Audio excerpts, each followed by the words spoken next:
स्वस्थ रहे, प्रसन्न रहे, इसी तरह से बचते रहे। मैंने काफ़ी कुछ आपसे सामग्री लेकर के तैयार किया था, लेकिन दो कारणों से। एक तो आपके बारे में आपके सारे साथी जबलपुर के काफ़ी बोल चुके।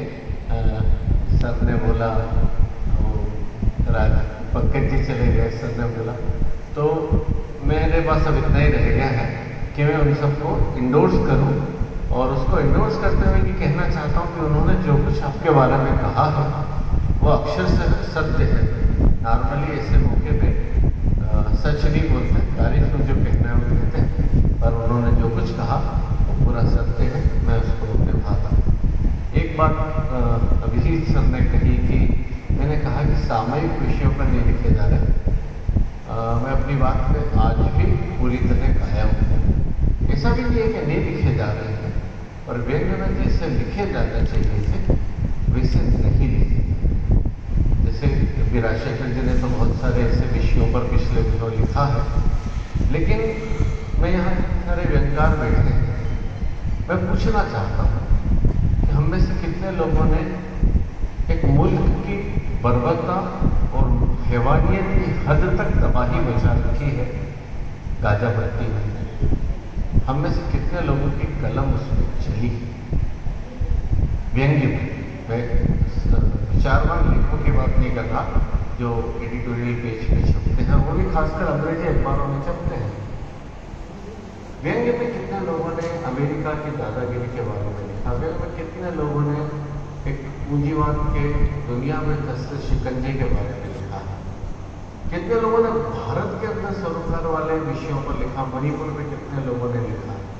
तो उस संदर्भ में मैंने ये बात कही थी कि हम शादियों पे, हम कपड़ों पे, हम व्हाट्सएप में आने वाले चुटकुलों पे, उन पर भले ही हम लिख लें। मैंने ऐसे व्यंग्य पिछले दिनों पढ़े हैं जिसमें कोई पॉपुलर चुटकुला ही जो है वो व्यंग्य का विषय है। ऐसा नहीं हो सकता, व्यंग्य वो नहीं है। तो मैं आज भी अपनी इस बात पर कायम हूँ कि कम लिखा जाता है, इसीलिए परसाई आज भी समसामयिक और प्रासंगिक है। देखिए, जब भी कोई रचना लिखी जाती है तो वो रचनाकार ये सोच के नहीं लिखता कि ये रचना कालजयी हो जाएगी, वो अपने समय को देख करके लिखता है। 1950 में जब रामधारी सिंह दिनकर ने लिखा कि यहाँ से खाली करो कि जनता आती है, तो 1974 में जेपी आंदोलन का नारा बन गया। तो लिखते समय नहीं सोचा होगा, परसाई ने भी इतना सारा जब लिखा तो उस समय उन्होंने नहीं सोचा होगा कि मैं 1924 में भी, 2024 में भी प्रासंगिक रहूँगा, 2044 में भी प्रासंगिक रहूँगा, 2144 में भी प्रासंगिक रहूँगा। उसने अपने समय को देख करके जो रियल उनके सरोकार थे समय के, उसके बारे में लिखा। तो चूँकि समय बहुत कम है और मुझे भी आइडिया नहीं था, तो भी आइडिया नहीं था कि कार्यक्रम इतना लेट चलेगा, तो हम लोगों ने 9 बजे की ट्रेन का रिजर्वेशन करा लिया था। तो मैं बाकी सारी बातें ही छोड़ते हुए एक मैंने आर्टिकल लिखा था परसाई जी पे, जन आंदोलन का लेखकीय भागीदार। दरअसल परसाई ने जो लिखा है उसकी समसामयिकता के बारे में तो हमने बहुत बात की है, लेकिन जो उनका मेकिंग है वो जब लेखन में रसाई बने उस दौरान क्या वातावरण था, वो वातावरण क्या आज भी हमारे सामने मौजूद है, उसको जोड़ते हुए मैंने कुछ लिखा है, मैं आपके सामने पढ़ना चाहता हूँ। आशा है आपको पसंद आएगा। व्यंग्य के पुरोधा हरिशंकर परसाई की साहित्य में पहचान एक खाटी वामपंथी रचनाकार के तौर पर है। उनकी इस मेकिंग में उस कालखंड का विशेष तौर पर उल्लेख किया जाना चाहिए जिस कालखंड में वे लेखन की ओर प्रवृत्त हुए। उनका जन्म शताब्दी वर्ष जरूर है, लेकिन उन्होंने लिखना शुरू किया 1948 के आसपास। लगभग 24 साल की उम्र रही होगी उनके समय पे। ये वो समय था जब हमको आज़ादी जस्ट मिली थी, देश के विभाजन की एक त्रासदी को झेला था और हम एक नरसंहार को भोग रहे थे। यही वो समय है जब हमारा संविधान लिखा जा रहा था। आज जो संविधान खतरे में आने की बात है, ये वो संविधान उस समय लिखा जा रहा था। ये वो समय था जब आजादी मिली ही थी, देश के विभाजन के साथ साथ नरसंहार की त्रासदी हो गई थी। आज हम जिसे आइडिया ऑफ इंडिया कहते हैं, देश उसे तब गढ़ने की प्रक्रिया में था। उस समय पटेल पूरे राज्यों को अपने देश में मिला रहे थे। तो देश कैसा रहेगा, आज जब आइडिया ऑफ इंडिया की बात हो रही है, ये उस समय पे उसको मूर्त रूप दिया जा रहा था। ये वो समय था जब परसाई ने लिखना शुरू किया था, संविधान ड्राफ्ट किया जा रहा था। यही वो समय था जब दुनिया दूसरे विश्व युद्ध की विभीषिका से बाहर आई थी और पूरी दुनिया दो खेमों में विशुद्ध रूप से बढ़ चुकी थी। एक तरफ फासिस्ट पूंजीवाद, बुर्जुआ लोकतांत्रिक पूंजीवाद, और दूसरी तरफ लोह आवरण वाली साम्यवादी शासन व्यवस्था अपनी जड़ें जमा रही थी।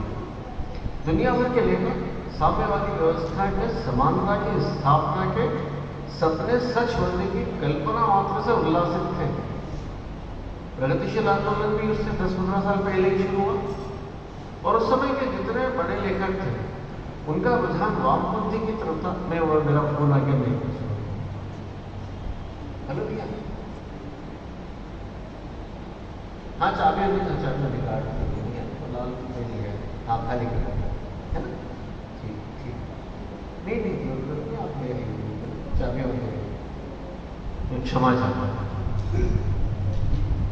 दुनिया भर के लेखक साम्यवादी व्यवस्था में समानता की स्थापना के सपने सच देखने की कल्पना मात्र से उल्लासित थे।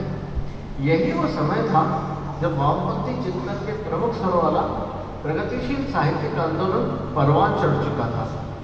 परसाई इससे अछूते नहीं रहे।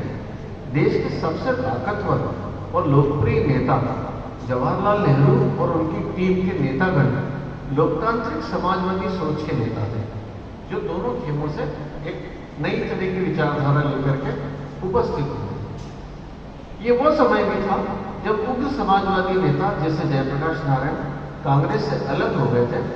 वे नेहरू और उनकी टीम से राजनीतिक तौर पर अलग हुए, लेकिन आजाद भारत में पहला चुनाव ही हार गए थे।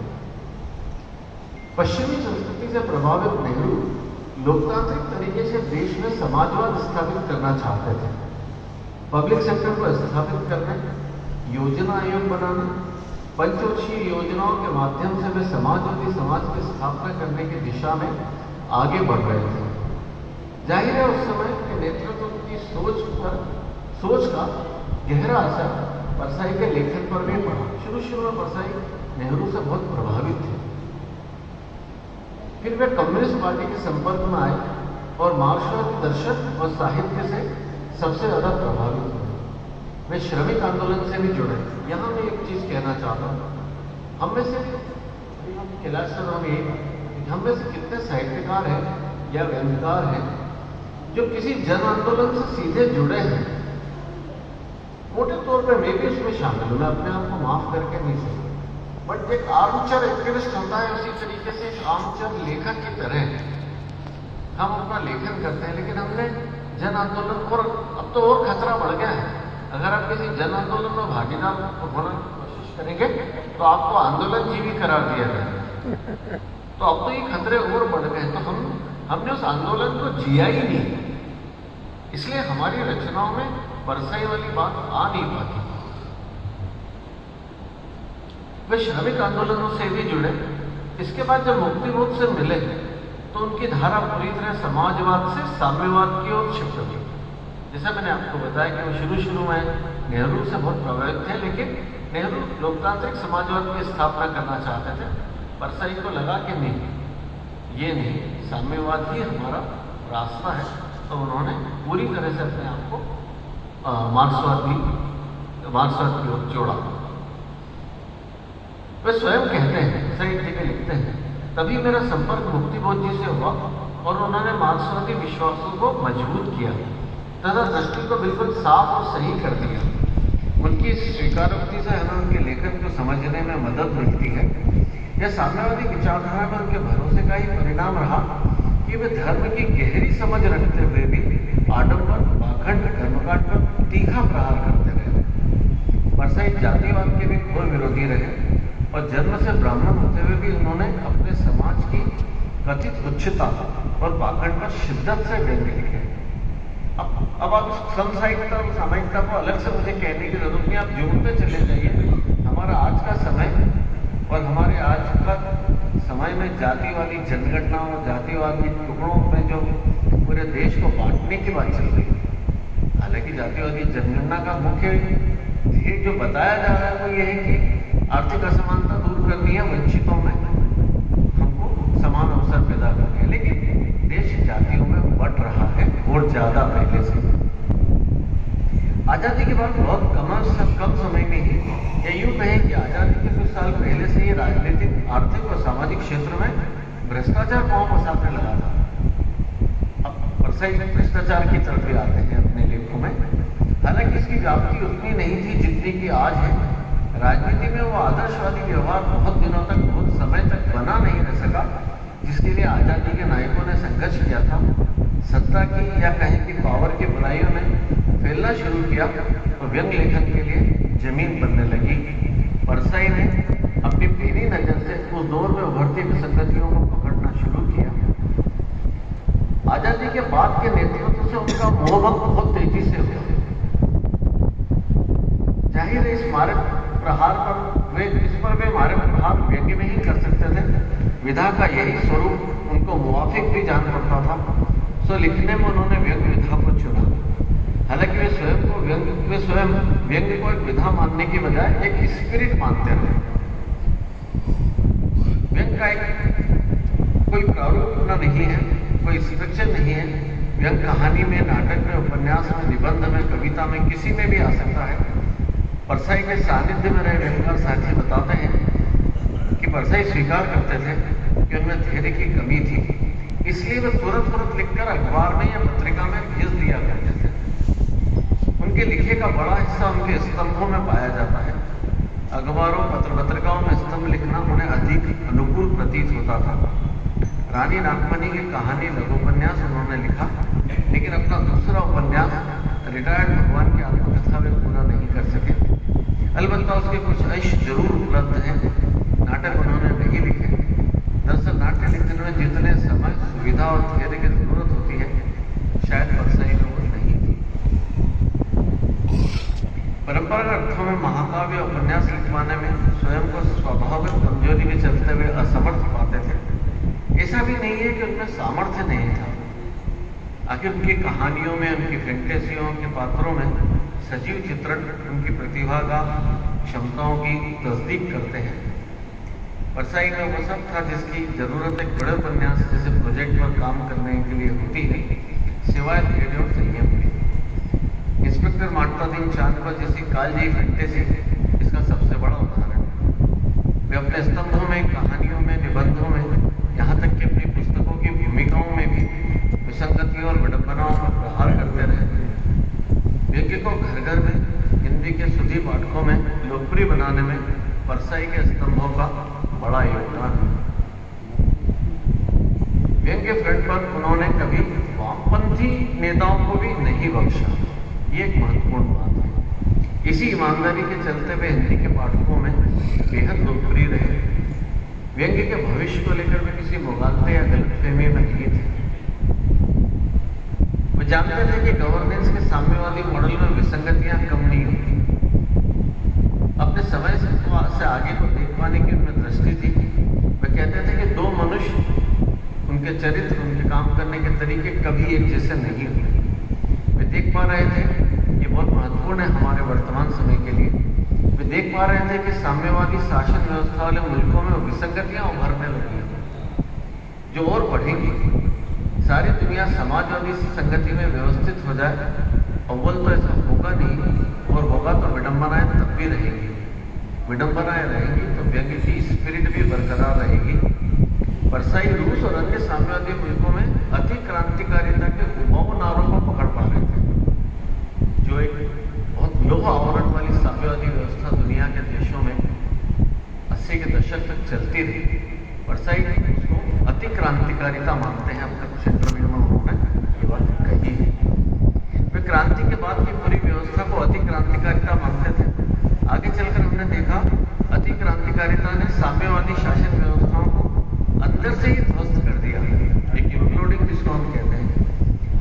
बाद भी वामपंथ में परसाई का भरोसा डिगा नहीं।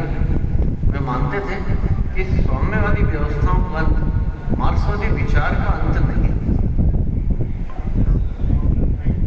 परसाई ने व्यंग को कभी नकारात्मक चीज नहीं माना, जैसा कि बहुत सारे आलोचक समीक्षक मानते हैं। एक लेखक के स्तर पर व्यंगकार एक बेहतर मनुष्य, एक बेहतर समाज की प्रति, समाज व्यवस्था के प्रति आस्था रखता है। इसीलिए जो बुराई उसे दिखती है वह उसे वह इंगित करता है। यह एक डॉक्टर की तरह डायग्नोस करके बीमारी बताने जैसा है, यह नकारात्मकता नहीं है। व्यंग लेखक यही तो बताता है कि समाज में यह हो रहा है, यह असंगत है, यह अकल्याणकारी है। व्यंग लेखक सिनिकल नहीं होता, वो हो भी नहीं सकता। परसाई सुधार के लिए नहीं, परिवर्तन के लिए लिखते थे। अभी हमारे से पहले वाली बात नहीं हुई। हालांकि तब भी उन्होंने ये गलतफहमी कभी नहीं पाली कि उनके लिखने से परिवर्तन आ ही जाएगा। क्रांतिकारी परिवर्तन क्रांतिकारी आंदोलन से ही लाए जा सकते हैं। समग्र परिवर्तन के बिना क्रांति होती भी नहीं। लेखक सिर्फ इतना ही कर सकता है कि व्यवस्था के सवाल को उजागर करें और परिवर्तन की चेतना का निर्माण करें। परसाई ने अपने आप को कभी आंदोलन करता माना भी नहीं। वो आंदोलन से जुड़े रहे और उन्होंने आंदोलन की अगुवाई नहीं की। दोनों में फर्क है, आंदोलन से जुड़ना और आंदोलन की अगुवाई करना। वो कभी अपने आप को आंदोलन करता नहीं मानते थे, लेकिन वो आंदोलन में भागीदार मानते थे। वे लेखन की क्षमता और परिणाम की सीमाओं से वाकिफ थे। उनकी नज़र में परिवर्तन के वाहक तो मजदूर, किसान, गरीब, असंख्य लोग हैं जो सड़क पर आंदोलन करते हैं। परसाई उनको अपने साथ कलम लेकर चलने वाले हमराही के रूप में देखते। परसाई ने अपनी कुछ रचनाओं के अंत में ये भी एक आरोप लगता है कि वो हिंसा की पैरवी करते हैं। कहीं कहीं ऐसा दिखता भी है। परसाई ने अपनी कुछ रचनाओं के अंत में हिंसा की पैरवी करते हुए नजर आते हैं। अब वे भूखे खाएं क्या, ये कोट कर रहा हूँ। अब वे भूखे खाएं क्या, भाग्य विधाताओं और जीवन के थोक ठेकेदारों की नाक खा गए, कान खा गए, हाथ खा गए, टांग खा गए, वे सब भाग गए। अब क्या करें? आखिर अब क्या करें? आखिर वे विधानसभा की, संसद की इमारतों के पत्थर और ईंटें काट काट कर भागे रहे। अनकोट ये अकाल उत्सव से लिया मेरा है। रचना के इस अंत में हिंसा की ध्वनि सुनाई पड़ती है। तब भी वे पूरी तरह से हिंसक बदलाव का समर्थक नहीं थे। आज के भारत में हम इस हकीकत से रूबरू हैं कि शासन की हिंसा लॉ एंड ऑर्डर की प्रॉब्लम है, लेकिन उसे संवैधानिक संकट बनाकर पेश किया जाता है। शाहीन बाग आंदोलन हो या किसानों का आंदोलन हो, समस्या लॉ एंड ऑर्डर की रहेगी तो भी उसे एक संवैधानिक आंदोलन की तरह से, प्रॉब्लम की तरह से पेश किया जाने लगा। आज के भारत में हम इस हकीकत से रूबरू है कि शासन की हिंसा लॉ एंड ऑर्डर की प्रॉब्लम होकर संवैधानिक बन जाती है। वहीं शोषित वर्ग का जब तक वो पुलिस आंदोलन करता है तब शोर हो जाता है कि हिंसा हो रही है। एक राज्य पोषित हिंसा और एक आमजन की हिंसा को आप कभी इक्वेट नहीं कर सकते। स्टेट स्पॉन्सर्ड टेररिज्म जिसको व्यंग लेखन में सब किसी पेनी और दूरगामी नजर परसाई की भी हो सकते हैं। वे 1973 में ही देख पा रहे थे कि आम आदमी का विश्वास लोकतांत्रिक संस्थाओं में टिकने लगा है। ये वो समय था जब जेके आंदोलन की नींव बन रही थी। 2023 आते आते हम छीन चुकी लोकतांत्रिक संस्थाओं से रूबरू हैं। परसाई व्यंग में जनभाषा बरतते रहे। उनके लेखन का बड़ा हिस्सा अखबारी स्तंभों से पाया जाता है। इसमें न केवल वे कोमल भाषा बरत सकते थे, न वे कोमल भाषा बरत सकते थे, कई साहित्यिक इंग्लिश का उपयोग कर सकते थे।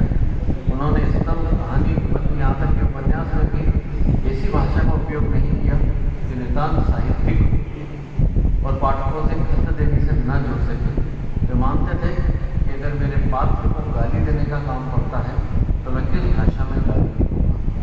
मजदूर, किसान, शोषित, दबे कुचले, संघर्षरत वर्ग की भाषा का अपना एक स्वरूप होता है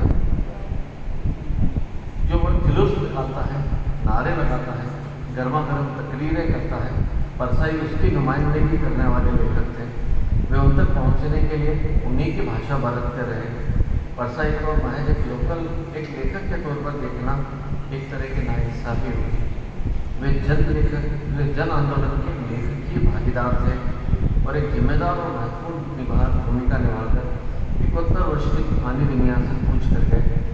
लेकिन उनके विचार, उनके सरोकार, उनकी चिंताएं, उनके डिस्कोर्स जन संघर्षों में वैचारिक भागीदारी को हमेशा ही करते रहेंगे।